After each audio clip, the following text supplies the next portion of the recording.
What if the brightest smile hides a storm? Catherine Zeta-Jones, Oscar winner, global star, and a woman who fought a quiet battle most of us never saw. That's the story I want to tell today. Not gossip, not clickbait, the real arc from a Welsh stage kid to Hollywood royalty, and the courage it took when life got heavy. I'm Sarah Reed, and I spent months digging through old interviews, news archives, and early playbills to build a careful, respectful portrait.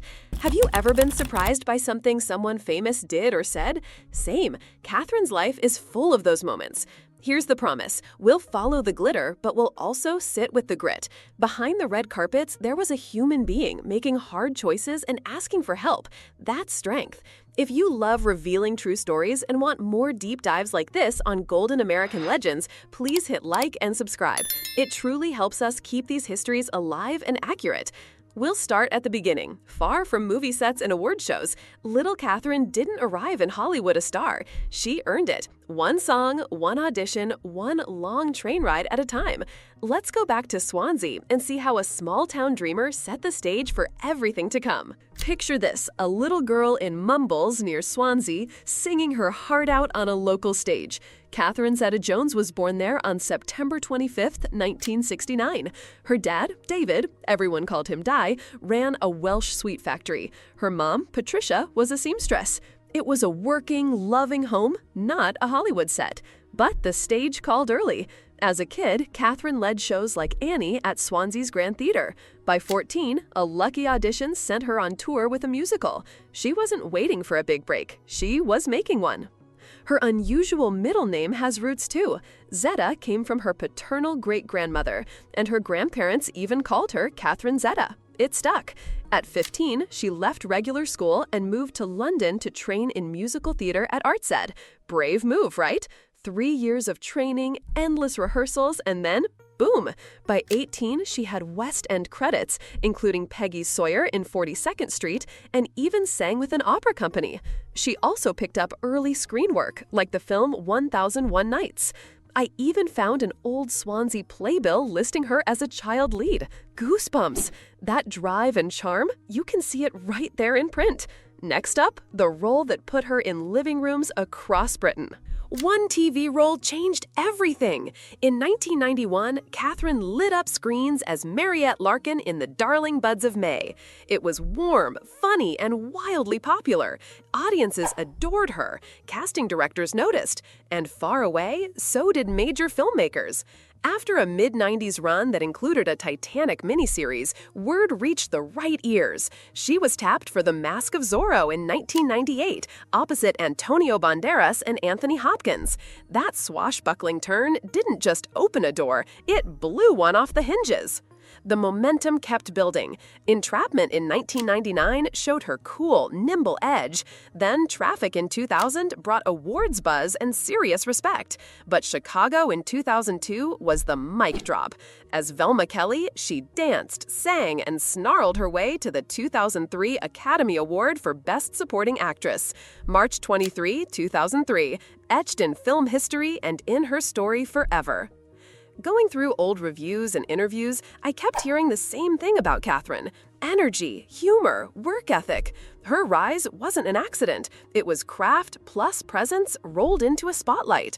Yet even as the cameras loved her, life beyond the frame was getting more complicated. Fame was big, but the next chapter was bigger than fame. This love story did not fit a neat template, and that's exactly why I love it. In 2000, Catherine married Michael Douglas. Yes, there's a 25-year age gap. No, it wasn't a stunt. It was a partnership.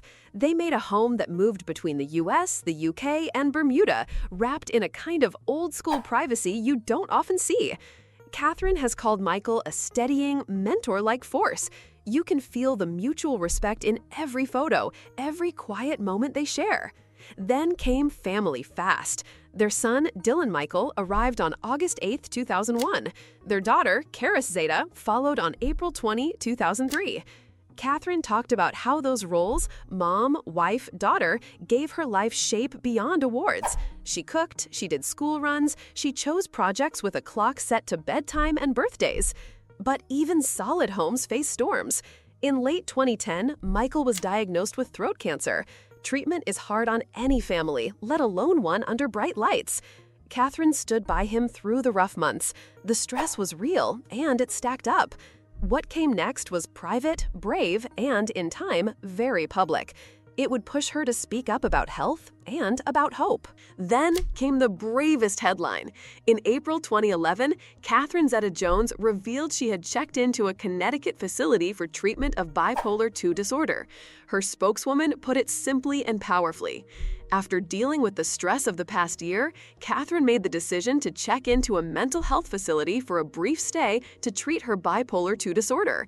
That sentence changed the conversation. Here's what that means in human terms. Bipolar II is a mood disorder. It can bring brief, lower-level highs called hypomania, but more often it brings deep, heavy lows. It affects millions. In the UK alone, estimates run to around 2.4 million people living with bipolar. And the risk is serious. Sufferers are about 10 times more likely to die by suicide than the general population. Many wait close to a decade for the right diagnosis and help. When Catherine spoke out, mental health leaders applauded. Marjorie Wallace of SANE said Catherine's step will have a huge impact. Recognizing mental illness is a condition that everyone can suffer from, a treatable illness rather than live with it for years. I pulled the original statements from the archives myself. It wasn't gossip, it was courage, and it gave others permission to seek help too. Next came the rebuild. Here is the part I love most, the steady, quiet rebuild. After treatment, Catherine didn't sprint for headlines. She chose work with care and kept family at the center. She returned to stages and sets, leaning into the craft that first gave her joy. In the 2010s, she picked film projects like The Queen of Spain and kept her love of music and theater alive. Offstage, she spoke honestly about health, not as a slogan, just as a person saying, "This is part of me, and help helps." She and Michael stayed a unit, even renewing their vows reportedly in 2013.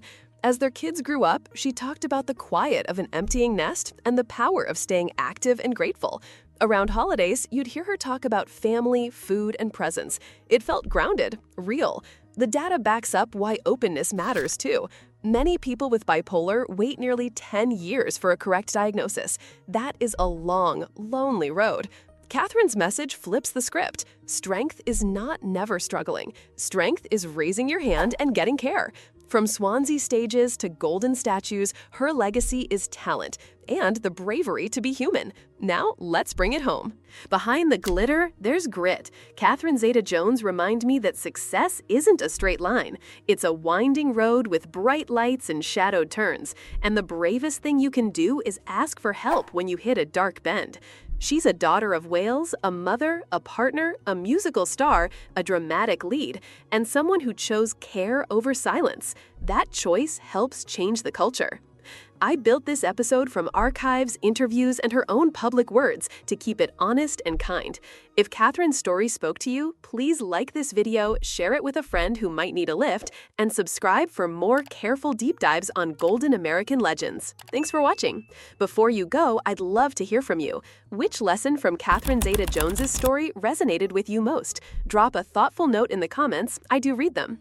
I'm Sarah Reed, and I'll see you in the next story. Until then, be gentle with yourself, check in on someone you love, and remember, the strongest people aren't the ones who never fall. They're the ones who stand back up and help others do the same.